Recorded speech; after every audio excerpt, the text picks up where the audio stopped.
안녕하세요. 두근두근 산부인과 태은쌤? 영은쌤입니다. 안녕. 안녕. 네, 저희는 오늘 또 새로운 주제를 가지고 돌아왔는데요. 오늘은 일단 분만 질문방에 있는 질문들을 한번 가지고 Q&A 시간을 가져보도록 하겠습니다. 산부인과에서 태어나고 산후조리원 갈 때는 어떻게 주로 가나요? 저는 어떻게 갔냐면 이제 그 신생아실에서 나올 때 아예 바구니 카시트를 가지고 오라고 하세요. 근데 바구니 카시트에도 신생아가 작아요. 그래서 이제 바구니 카시트에 신생아를 눕히고 이제 신생아가 움직이지 않도록 다 이렇게 뭐 패드를 많이 껴서 이불을 막 중간에 껴서 다 고정을 해놓고 아기가 못 움직이게 아예 못 움직이게 포장을 하는 건가요? 완전 정말 꼼꼼하게 포장을 해놓고 단 1mm도 움직이지 않도록 그렇게 포장을 해주셔서 아예 들고 나오시더라고요. 그 상태로 차에다가 실을 수 있도록 이렇게 해줘서 그 상태로 이제 갔습니다. 네. 차는 직접 운전해서 가고. 그래서 그때 이제 남편도 뒤에다가 이렇게 안내 약간 양해 문구를 붙여야 되나? 이런 생각도 하더라고요. 신생아 이동 중입니다. 네네. 조금만 천천히 가도 양해해달라고. 저는 그리고 또 조리원이 멀었기 때문에 1시간 정도 걸렸거든요. 근데 그때 아기가 깼어요? 아니면 자고 있었어요? 자고 있었어요. 네, 괜찮았어요. 그래서 그리고 근데 또 멀리 가니까 분유라 이런 거 다 싸주시긴 하더라고요. 근데 만약에 너무 가까워서 걸어가야 된다고 하면은 그냥 바구니 이렇게 들고 가면 되지 않나요? 그렇게 해도 될 것 같고 아니면은 아예 완전 팍 안고 바구니를 들고 가는 게 더 안전할 것 같긴 해요. 완전 고정을 잘 한다는 가정하에. 대신에 이제 이렇게 흔들면 안 되겠죠, 바구니를. 무조건 그냥 딱 이렇게 정자세로. 그렇게까지 흔들리면 안 되나요? 근데 신생아가 진짜 프레자일해요. 근데 그게 얼마 안 가더라고요. 딱 그런 시기가 한 30일도 안 가는 거. 딱 30일 넘어가면서 진짜 무럭무럭 자라는 느낌이었어요. 보통 어떤 조리원들은 차를 보내주잖아요. 비싼 데들은. 맞아요. 그것도 좋은 서비스인 것 같아요. 왜냐면 이 바구니 카시트를 설치하는 게 아빠들이 엄청 골머리를 앓더라고요. 처음 해보니까. 네네네. 토산에 이슬 비치고 과연 얼마 뒤에 아기를 낳는가. 그리고 토산에 이슬 비친 다음이랑 그 다음에 경산에 이슬 비친 다음이랑 차이가 있죠. 완전 차이가 크잖아요. 일단 저는 경산에서 이슬이 비쳤다? 저는 거의 무조건 24시간 안에 아기 나온다고 생각하는 편입니다. 그래서 경산에 이슬 비치면 저는 무조건 그냥 입원시켰어요. 그쵸. 귀가 안 하고. 절대 귀가 안 시키고. 설령 지금 배가 절대 안 아프시다고 하나도 안 하더라도 아파도? 아닙니다. 지금 입원하셔야 된다 하고 지금 남편이 싸우시도록 이렇게 맞아요. 네. 아기가 경산이면 진짜로 진짜. 15분 만에 나올 수도 있죠. 택시에서 나올 수 맞아요. 있고 집에서 나올 진짜로. 수 있고. 초산은 어떻게 생각해요? 연세? 초산이면 이슬 비쳐도 며칠 기다려야 되죠, 솔직히. 그쵸. 거의 3, 4일 정도인 것 같아요. 더 오래 기다릴 수도 있고 좀 짧을 수도 있긴 네. 하지만 이슬 비치면 그래도 산부인과 한번 가서 검진은 받아볼 만하다. 내진은 해볼 만하다. 내진을 해볼 만하죠. 내진이랑 그리고 초음파 보면서 아기가 얼마까지 혹시 내려왔나? 이 정도 확인할 수 있을 것 같아요. 그렇지만 당일 입원은 아닐 가능성이 높다. 진짜 진통이 와도 실제로 경부가 짧아지고 열리고 하는 데까지는 꽤 시간이 필요합니다. 네. 그래서 만약에 제왕절개 날짜를 잡아놨는데 이슬이 비쳤다. 그래도 수술할 수 있죠. 그쵸. 충분히 할 수 있죠. 진통만 없으면 정해진 날에도 할 수 있고 아니면 조금 당겨서 하실 맞아요. 수도 네. 있으니까. 사실 진통이 있어도 할 수 있는데 보통 진통이 그렇게 시작되면 다들 약간 권유하죠. 권유하면 또 흔쾌히 한다 하시는 분들 그쵸. 이렇게 익명으로. 왔는데 그냥 잘못만 해볼까? 이렇게 맞아. 많이들 하시죠, 사실. 근데 자연 진통이 걸리는 게 유도분만보다 훨씬 덜 아프잖아요. 맞아요. 그래서 걸렸을 때에는 저도 시도해볼 만하다고 생각해요. 맞아요. 저도 제왕으로 하고 싶은데 만약에 그 날짜 전에 걸린다 하면은 조금 고민이 되기는 해요. 그렇게 자연진통 걸려서 오신 분들이 이제 중간에 실패해서 제왕절개할 확률도 좀 낮죠. 맞아. 제왕절개하고 혹시 흉터 관리를 어떻게 하면 좋을지 이런 질문이 있는데요. 제왕절개하고는 저는 사실 제일 좋다고 생각하는 거는 스테리스트립을 오래 붙이는 거. 이제 그게 일반인 분들은 조금 어려운 게 그 마진을 굉장히 잘 맞춰서 이 단차가 생기지 않도록 스트립을 붙일 줄 알아야 되는데 그게 조금 많이 안 해보신 분들은 어렵죠. 그래서 저희 민년차 선생님들 제왕절개 하신 분들은 스트립을 많이 가져가셨어요. 집에서 직접, 직접 떨어지면 다시 붙이려고. 다시 계속 붙이고 그거를 최대한 오래 하는 게 좋대요. 결국에는 그 마진의 단차가 안 생기게 하는 게 목적이니까. 그것도 보통 산모분들은 병원에서부터 그 켈로이드 겔 테이프를 많이 쓰시더라고요. 맞아요. 그래서 시카케어 겔 처음으로 드레싱 할 때부터 자기가 가져온 거를 붙여주세요. 네. 이렇게 하시는 분들이 있으니까 일찍 하실수록 좋은 것 같아요. 맞아요. 그리고 그게 생각보다 엄청 오래까지 써야 된다고 하더라고요. 막 6개월, 1년 이렇게까지도 생각하고 계속 써야 켈로이드 안 생긴다. 켈로이드 원래 체질인 분들은 좀 더 주의 깊게 보셔야 되고 맞아. 원래가 켈로이드 아니면 안 생기긴 하죠. 네네. 잘 안 생기죠. 잘 안 생기긴 하죠. 둘째 낳을 거면 사실 괜찮죠. 의미 없죠. 어차피 둘째. 그대로 잘라서. 맞아요. 네. 마지막 출산 때만 잘하면 된다. 맞아요. 그때만 잘 관리하시면 맞아. 됩니다. 다음 질문은요. 자연분만 하고 녹는 실이 만져진다 하는 아, 분들이 있는데요. 맞아요. 회원분만 할 때 회원부 절개를 넣잖아요. 그러면 그 회원부 절개를 꼬매고 나오는데 그 꼬맨 실을 따로 제거하지 않죠. 네, 녹는 실로 쓰는데 일단은 절개 부위가 깊게 자르기는 해가지고 맞아요. 조금 두꺼운 실을 쓰는 편이죠. 이게 바로 녹지 않잖아요. 그쵸, 4주 정도 네, 걸립니다. 녹는데 시간이 꽤 걸립니다. 녹아서 아예 흡수되는 게 사실은 아니고 이제 녹으면서 약간 끊어지고 떨어지고 약간 이런 방식으로 제거가 되기 때문에 보통 자욕하면서 많이 떨어지기도 하고 실이 떨어지면 깜짝 놀라시는 경우도 있어요. 생각보다 되게 딱딱하고 굵기 때문에. 네. 네. 그리고 실이 모양이 갖춰져 있어서. 아, 맞아요. 실 모양이 갖춰져 있어서 이게 맞나 싶기도 하고. 그렇지만 걱정하지 않으셔도 되고 회원부 절개한 데는 원래 잘 안 무는 부위이기 때문에 너무 맞아요. 걱정하실 필요는 없습니다. 정말 귀신같이 안 옵니다. 맞아. 네네. 진짜. 예전에 교수님들이 진짜 발로 꼬매도 예쁘게 남아있는다고. 그 회음부 주변에 혈관이 너무 발달이 잘 되어 있어서 어느 정도만 서로 붙여놔도 굉장히 깨끗하게 아무는 부위이긴 합니다. 네. 다음 질문은요. 출산 가방 준비물 어떤 게 필요한지 하는 질문인데 사실 이건 저도 몰라요. 태연쌤 알려주세요.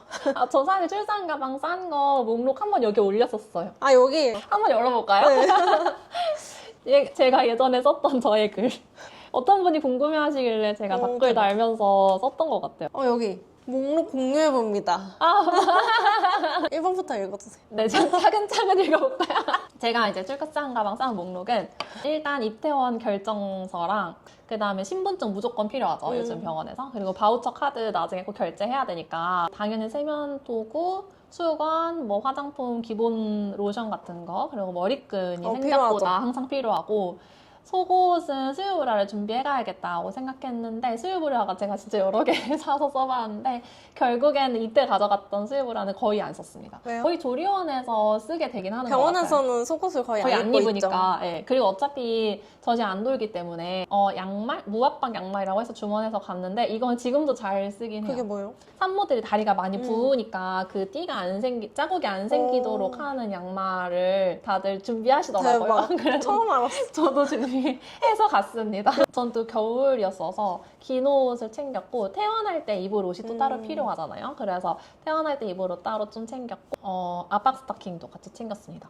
그리고 슬리퍼가 이제 병원 경실 생활할 때 필요하니까 슬리퍼도 챙겼고요. 그쵸. 혹시 몰라서 사실 기저귀 한 팩을 챙기긴 했는데 사실 기저귀는 챙길 엄마용? 필요 없는 것 같아요. 애기용? 애기용. 만약에 필요하다고 하면 병원 지하에서 다 팔기도 하고 근데 거의 다 신생아실에서 챙겨주더라고요. 네네. 그래서 안 챙기셔도 될 것 같습니다. 그 다음에 보호자 친구 필요하죠. 그래서 남편 거 챙겼고 아기용품을 이제 아기를 데리고 나올 때 꼭 가지고 오라고 하세요. 그래서 베네 저고리랑 속싸개, 겉싸개, 손수건, 젖병 그리고 저는 겨울이었어서 이불도 같이 챙겼어요. 네네네. 저 젖병에 이제 분유를 담아주세요. 분유도 가져가요? 분유는 거기서 줘요. 근데 젖병은 챙겨가야 돼요. 네네. 제일 첫 번째 단계 젖병을 챙겨가야 돼요. 젖병 하나만? 2개 챙겼던 것 같아요. 2개랑 이제 손수건 좀 여러 장, 한 3-4장 이렇게. 근데 병원에 있는 동안은 애기 밥은 뭘로 줘요? 애기 신생아실에 있을 때는 신생아실에서 젖병이 그냥 계속 있으니까 그걸로 먹이는데 이제 이동할 때는 제 젖병을 써야 되니까 가져오라고 합니다. 그리고 오버나이트 생리대를 많이 챙겼고 저는 결국에는 다 안심 팬티들을 쓰긴 했어요. 안심 팬티가 그게 편하죠. 네, 제일 좋은 것 같아요. 마스크 당연히 챙겼고 물티슈가 진짜 많이 쓰이니까 물티슈도 챙겼고 혹시 수유패드 필요할까 해서 챙겼는데 수유패드는 결국엔 다 조리원 가서 쓰긴 했어요. 자연분만은 또 금방 태어나잖아요. 그리고 저는 진짜 필요하다 생각하는 건 텀블러. 물 마실 때. 그쵸. 텀블러랑 일회용 컵이랑 은근 가위가 엄청 필요하다고 생각해요. 그래서 가위도 챙겼고 뭐 충전기 뭐 가습기도 적어놓긴 했는데 챙기진 않았습니다. 그리고 또 펜 같은 거는 은근 또 필요하니까 펜 노트. 그쵸. 네, 이렇게 전 챙겨갔답니다. 드라이기 안 가져가도 돼요? 드라이기는 안 가져가긴 했어요. 머리 감을 수 있나요? 결국에는 못 감고 그냥 그쵸, 갔던 그쵸. 것 같아요. 네. 저는 이제 이번 기간 길지 않다고 이미 알고 있으니까 그냥 바로 갔어요. 유용한 정보 감사합니다. 다음 질문은요. 제왕절개하고 둘째 애기 분만 방법에 대한 질문이 있네요. V백이라고 많이 하죠. 섹션 제왕절개하고 그 다음에 자연분만을 시도하는 거를 말하는데 사실 대부분은 추천하지 않고 산일 그런 때는 거 아니면 고려할 수는 있을 것 같은데 근데 만약에 만사가를 자분으로 하겠다 하면은 자궁파열 위험도 있고 해서 네. 굳이 만류하실 것 같아요. 다른 게 아니라 자궁 파열이 될까봐 다 안 된다고 하는 거고 이제 초음파로 봐도 보이거든요. 그 흉터가. 그래서 딱 봐도 그 부분이 당연히 약해져 있긴 합니다. 맞아요. 둘째 때 다시 제왕절개를 하러 들어가서 수술할 때 보면은 딱 그 수술하고 꼬맨 부위만 얇아져 있는 경우가 진짜 있잖아요. 이게 사실 끝나고 나서 저희가 자궁을 꼬맬 때 그 두께가 얇아지지 않도록 굉장히 신경을 쓰면서 꼬매거든요. 근데 설령 그렇게 하더라도 뭐 어쩔 수 없이 이제 얇아지는 경우가 맞아요. 있는데 그거를 사실 밖에서는 모르니까 그쵸. 내 자궁이 얼마나 얇은지를 절대 알 수가 없어요. 당연히 제왕절개를 꼭 하시는 게 좋긴 합니다. 네. 다음 질문은요. 보통 몇 킬로까지 자연분만 가능한지. 사실 교과서에서는 거의 막 5kg 이렇게 얘기하잖아요.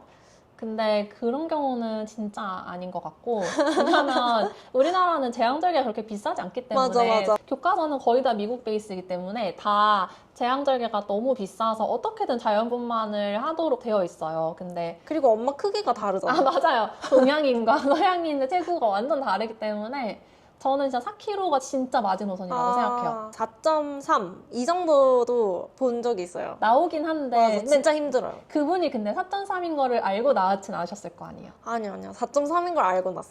머리도 엄청 진짜? 큰데. 엄마 대단하다. 진짜 용기가 대단하신 거죠. 일단은 수술로 갈 수 있음을 충분히 인지하고 시도해보는 거는 뭐 그쵸, 자유죠. 그쵸. 네, 그건 당연히 자유죠. 근데 저는 만약에 4kg가 넘었다? 그러면 저는 안 했을 것 같아요. 그건 당연하죠. 왜냐면 저는 3.9kg라고 해서 땡겨서 나왔어요. 아, 그러니까- 3.9로 예상이 됐을 때 분만했다고요? 네네네. 그러니까 원래 원래 4분을 했다고? 4kg가 저한테 마지노선이에요. 제 생각에 4나 3.9. 위에 선생님들 보면은 자기 애기 너무 크면 다시제라고. 좀 작게 막 어떻게든 작게. 맞아. 저를 그 약간 믿는 구석에 제가 있기도 했죠. BPD가 애기 머리의 크기가 그렇게 크지 않았어요. 평균이고 대신에 이제 배가 엄청 컸어요. 저희 집 애기는. 근데 지금도. 머리만 나오면 배는 쑥 나와요. 네, 그래서 아무리 3.9kg여도 내가 할 수 있지 않을까 이런 생각을 했고 실제로 나왔을 때 3.5kg였습니다. 이게 배가 너무 크고 그 피머랭스가 좀 너무 긴 편이었어요. 그래서 그러니까 이제 확 무게가 크게 나오더라고요. 제 생각엔 제일 좋은 자분하기 좋은 사이즈는 3점 초반대? 맞아. 3kg 아래는 살짝 애기가 힘들어하는 경우도 종종 있으니까 물론 다 저희의 그냥 경험적인 겁니다. 교과서적인 건 아닙니다. 맞아. 네, 키 작으신 분들도 큰 애기들 잘 낳는 분들 가끔 있어요. 맞아요. 일단은 본인 의지랑 그다음에 그리고 이게 딱 내진을 해보면 약간 뼈 같은 게 좀 튀어나오거나 한 분들도 있잖아요. 그럴 때는 좀 어려워요. 그럴 땐 잘 안 돼요. 맞아. 네, 확실히 안쪽 속 골반이 넓은 사람들이 잘 낳고. 약간 만져보면 느껴지긴 합니다. 그래서 너무 막 안 열리는데 막 애기가 너무 안 내려오는데 엄마 너무 아파하고 하면 교수님이랑 좀 상의해서 얘기해보고 했던 것 같아요. 맞아. 골반뼈. 알기까지가 진짜 오래 걸리긴 하죠. 맞아. 근데 거의 4년차쯤 돼야 알아요. 그 정도 돼야지 이제 교수님도 내 말을 믿어줘. 맞아. 그전에는 아무리 막 속골반이 좁은 것 같습니다. 교수님 이러 너가 알아? 계속해. 다음 질문은요. 페인 부스터에 대한 질문인데요. 네, 이게 어쨌든 제왕절개 할 때 되게 여러 가지 방법으로 진통 조절을 하잖아요. 뭐가 있죠, 명세? PCA라고 해서 마약성 진통제를 눌러서 들어가게 하는 장치가 있고요. 수술 끝나면 사실 제일 아프잖아요. 네. 근데 그 시간을 보통 척추마취로 좀 견디는 편이죠. 맞아요. 한두 시간을. 페인 부스터라고 해서 그 제왕절개를 한 피부 절개를 넣은 그 아래 피하 자리에 이제 엄청 얇은 카테터를 박아서 거기에 계속 약간 진통제가 들어갈 수 있도록 이렇게 하는 거를 저희가 페인 부스터라고 맞아요. 말해요. 저 한 3년차 때부터 들어서 사용하기 시작했는데 확실히 안 아파하시긴 하는 것 같아요. 결국에는 사실 다른 데가 아픈 게 아니라 절개를 한 부분 맞아요. 피부가 아픈 거잖아요. 그래서 그 부분 통증을 확 줄여주니까 실제로 연구도 하긴 했는데 확실히 유의미하게 진통제를 요구한 횟수가 적었다. 그래서 저는 할 수 있으면 당연히 하는 게 좋다고 생각합니다. 이게 맞아요. 방법이 있는데 굳이 그걸 다 고통을 느낄 필요는 없으니까. 네. 맞아. 근데 서울대 번호는 없어요. 없죠. 근데 이게 페인 부스터 하시고 나서 페인 부스터 별로 효과 모르겠다라고 많이 하시긴 하세요. 근데 안 해봐서. 이제 그게 안 한 적이 없어서. 네, 저는 그렇게 생각하긴 합니다. 확실히 페인 부스터를 하신 분과 안 하신 분의 느끼는 통증 차이가 꽤 나는데 이제 그래도 페인 부스터를 했다고 해서 안 아픈 게 아니잖아요. 맞아. 근데 사실 페인 부스터 안 하면 훨씬 더 아프다. 맞아. 다음 질문은요. 첫째를 난산으로 어렵게 낳으셨는데 둘째는 쉽게 낳을 수 있을까? 하는 질문이에요. 첫째 낳는 것보다 둘째 낳는 건 진짜 훨씬 쉬워요. 산모님들한테 항상 말씀드리는 거죠. 이게 첫째가 난선이었지만 어쨌든 첫째를 제왕을 안 하고 자연분만의 결과 시도를 성공을 하신 거잖아요. 맞아. 그러면 그때는 이미 길이 열렸다고 생각하시면 됩니다. 당연히 둘째 때는 크게 막 난산이 될 거는 걱정 안 하셔도 되는 것 같아요. 첫째보다는 무조건 쉽다. 그쵸. 초산이랑 경산 사이에 몇 년 정도의 시간이 간격이 있냐도 중요하긴 한데 그래도 대부분 초산보단 당연히 경산이 맞죠. 근데 저는 그렇게 약간 아기가 크거나 아니면 아기 머리가 큰데 그거에 비해서 엄마가 골반이 좁으면 항상 그 끝나고 나서 요실금이라 그게 너무 차이가 크면은 가끔 가다가 이 뼈가 벌어지는 경우가 있잖아요. 그래서 그건 좀 안타깝긴 하더라고요. 뼈가 벌어지면 그때는 걸을 때마다 극심한 통증이 맞아요. 있어서 며칠 동안 그냥 누워 지내시도록 맞아요. 이렇게 하게 그리고 약간 되더라고요. 걸을 때 앞뒤로 못 걷고 맞아, 항상 맞아. 옆으로 약간 개걸음처럼 그렇게 걷는다고 되어 있긴 하거든요. 다음 질문은 하반신 마취가 잘 안 된 경험이 있다 하는 질문인데요. 네네. 그럴 수도 있나요? 그럴 수도 있긴 하죠. 이게 어쨌든 하반신 마취라고 하는 건 척추의 그 길이 있는데 그 관 안에다가 마취약을 넣어서 이제 그 레벨 아래로 마취가 되도록, 그러니까 움직이지 않고 통증을 안 느끼도록 도와주는 거예요.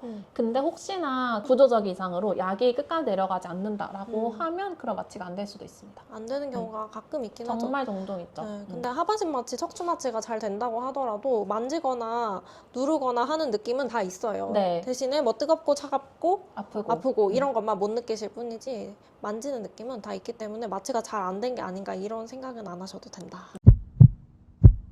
다음 질문은 아직 만삭이 안 됐는데 37주가 안 됐는데 가진통이 있는 것 같다.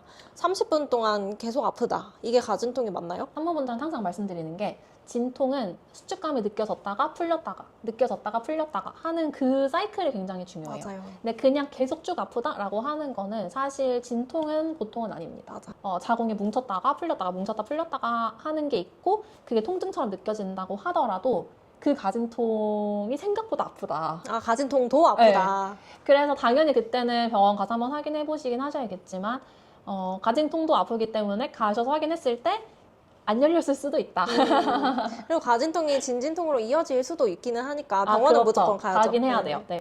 근데 이제 그냥 생리통처럼 쭉 아픈 거는 보통은 아니고 진통은 항상 풀렸다 뭉쳤다 하는 게 중요합니다. 맞아요. 몇 분에 한 번 진통이 있으면 병원에 갈까요? 저는 초산은 5분에 한 번, 그리고 경산은 10분에 한 번으로 설명하긴 했어요. 10분에 한 번씩 있는 게 1시간 정도 지속된다? 그러면 오시라고 했어요. 맞아요. 평균적으로는 다. 네. 근데 그렇게 오셔도 진짜 진통은 아닐 수 있다. 맞아. 하지만 병원에 가진통도 오면 엄청 갑자기 안 아파지시는 분들 있어요. 그러면 산모분들도 굉장히 어색해하시잖아요. 나 분명히 아팠는데 맞아. 왜 좋아졌을까? 괜찮아요. 잘 됐죠. 다음 질문은 치액이 원래 있는데 자연분만 할 수 있을지 하는 건데 이게 굉장히 생각보다 많은 산모분들이 고민하시잖아요. 맞아요. 왜냐하면 임신하게 되면은 치액이 진짜 많이 생겨요. 치액이 그렇게 큰데 자연분만 할 수 있을까? 이렇게 생각하시는데 당연히 가능하죠. 맞아요. 힘주기를 할 때 치액이 좀 더 튀어나오고 더 심해질 수 있기는 하지만 시간이 지나서 들어가기도 하고 근데 보통은 임신 중에 생긴 치액은 거의 분만 후에 다 좋아지는 것 같아요. 그래서 예전에 외과 컨설트도 종종 썼었는데 외과에서는 다 그냥 임신 후 6주 뒤에 다시 한번 외래 잡아주라고 이렇게 말씀하시고 그리고 한번 까보면은 다 그냥 괜찮아졌다는 소견이 대부분이었어요. 다음 질문인데요. 양수가 터졌는데 운전해서 가도 되는지 병원에 엄청 용감하신 분이다. 그냥 바로 구급차를 부르십시오. 맞아. 혹시 가다가 진짜 배가 엄청 많이 아파질 수도 있고 특히 경산이시면 경산이면 무조건이죠. 그건 물어볼 것도 없어요. 왜냐하면 양수가 터지면 확 경부가 풀리고 진행이 진짜 급속히 될 수 있기 때문에 무조건 구급차 부르셔야 됩니다. 저 얼마 전에 친구한테 들었는데 응급실에 산모분이 왔는데 양수가 터졌다고 하시면서 자전거를 타고 오셨다고 하더라고요. 아주 용감하신 분이죠. 진짜 용감하시네요. 당연히 양수 터진 게 아니었긴 했죠. 만약에 실제로 양수가 터졌으면 그러시지 못하셨을 텐데 이제 느낌이 터졌나? 했는데 이제 차가 막히니까 내가 자전거를 타는 게 빠르겠다. 이렇게 대박. 생각하셨대요. 다음 질문인데요. 아침 첫 수술로 제왕절개를 하면 물이랑 밥은 언제부터 먹을 수 있는지. 일단은 무슨 마취를 했냐가 중요합니다. 아, 그쵸. 만약에 전신 마취를 했다? 그러면 무조건 그 다음날 아침 새벽부터 물 조금 먹고 그 다음에 아침 식사를 하시는 거고요. 그 다음에 척추 마취 했다? 그러면은 머리를 일단 6시간 정도 절대 들면 안 되기 때문에 6시간 뒤부터는 이제 일어나서 물부터 맞고 물 먼저 드시고 그 다음에 식사도 나오는 거 하실 수 있어요. 그럼 자분하면 어떻게 돼요? 자분하면은 2시간 정도 분만실에 있으면서 추가로 피 안 나는 정도 확인하면 병동 가서는 식사 가능하십니다. 네. 자분하면은 아침에 애기 낳고 점심부터 밥 가능하죠. 먹을 수 있죠. 네. 그래서 이제 오전에 애기 나오신 분들은 맞아. 네, 점심 드시겠네요. 맞아요. 교수님들 항상 뭐 누구누구 사모님 점심 드실 수 있으시겠네요. 이렇게 얘기하죠. 다음 질문은요. 출산하고 좌욕이랑 냉찜질 어떻게 하면 되는지. 이게 저희는 보통은 자욕만 했던 것 같고요. 맞아요. 근데 이제 분만 후에 진짜 유독 회음부가 많이 부으시는 분들이 맞아. 있어요. 힘들게 오래 하신 분들은 이게 진짜 안타까워요. 진짜 마음 아픈 일이죠. 왜냐면은 막 온갖 힘을 써서 맞아. 자기 힘을 아래로 다 내려보내니까 진짜 퉁퉁 부어요. 그때는 남편분들 진짜 아이스팩으로 잘해주시죠. 맞아. 그거랑 치액이랑 두 가지가 맞아요. 진짜 퉁퉁 부으면 사실 자욕만으로는 잘 안 빠져요. 맞아. 그 부으면 당연히 아프잖아요. 맞아. 겉에도 못하고. 맞아. 진짜 아프고. 네. 그래서 냉찜질을 같이 해줍니다. 그래서 붓기까지 심하면 그럼 냉찜질 같이, 그리고 보통은 자욕만. 전 맞아요. 이렇게 생각해요. 근데 이제 회음부에 만약에 염증이 있다? 그러면은 굳이 냉찜질을 안 할 것 같아요. 맞아. 그쵸? 이미 염증이 있는 상태라고 하면은 냉찜질은 하면 안 돼요. 그냥 붓기 부었고 회음부는 그냥 문제가 없을 때 하면은 그냥 자욕이랑 냉찜질 같이 해주면 되는데 진짜 염증이 있을 이미 염증 때는 생겼으면은 소독을 해야죠. 그쵸, 안 자욕으로도 건드리는 게 부족할 것 맞아요. 같아. 무조건 소독하고 건들면 안 됩니다. 제왕절개를 하셨는데 지금은 복대만 하고 있는데 복직근 이개를 위해서 이제 허리에 하는 복대도 쓸지 그걸 물어보셨어요. 제왕절개 하고 나면 당연히 수술 부위에는 복대를 하셔야 됩니다. 배꼽 아래. 그러니까 배꼽 아래 수술 부위에. 종종 출산 후에, 그러니까 제왕절개 후에 막 열심히 운동하고 계시는데 복대가 여기에 계시는 분들이 있어요. 그럼 다시 이렇게 하시면 안 된다고 다시 해드리거든요. 왜냐하면 목적이 완전 다른데 이제 수술 부위에 하는 복대는 일단은 출혈이 안 생기도록 해주고 상처가 그리고 벌어지지 않도록 하는 목적으로 하는 거기 때문에 무조건 상처 부위에 하셔야 되고요. 그리고 같은 목적으로 수술 끝나고 나서는 사실 샌드백을 올려두죠. 그쵸. 샌드백 올려주고 그 위에다가 복대를 하는 이게 같은 이유입니다. 복직근 이개가 사실 분만 후에 제일 많이 걱정되는 부분인 것 같아요. 진짜 늘어나는 게. 걱정돼요. 저도 진짜 많이 늘어나서 거의 2cm 벌어져 있거든요, 지금. 근데 그걸 재봤어? 그거를 조리원에서 다 해줘요. 그게 이제 수업 중에 하나에 거의 다 있을걸요, 제 생각에는. 조리원에서 있을 때 이제 산후운동법 같은 거를. 흉곽 운동. 네네, 이제 강의 시간이 또 있으니까 다 같이 모여서 이제 서로 한 번씩, 선생 한 번씩 봐주시고 대체 얼마나 늘어났나 이렇게 하는 시간이 있는데, 맞아. 네, 보면은 당연히 많이 늘어나신 분들도 있고 특히 쌍둥이 같은 배가 원차 크셨던 분들은 더 많이 늘어나 있죠. 그거를 복대를 당연히 같이 쓰셔도 된다고 저는 생각을 하는데 사실 복대보다는 무조건 운동을 하셔야 된다고 흉곽 생각합니다. 운동. 네. 무조건 전 안 한 게 너무너무 후회돼요. 출산 직후에 하는 게 많이 도움이 될까요? 그쵸. 저희는 오늘 이렇게 맘카페 분만 질문방에 올라와 있는 질문들을 한번 봐봤는데요. 네. 어떠셨어요, 명은쌤? 명은쌤은 이렇게 자세히 본 건 처음이죠? 그렇죠. 저는 맘카페를 이렇게 하나씩 뜯어본 것도 처음이고 제가 몰랐던 뭐 출산 가방 챙기기 이런 것도 알 수 있어서 아주 유익한 시간이었어요.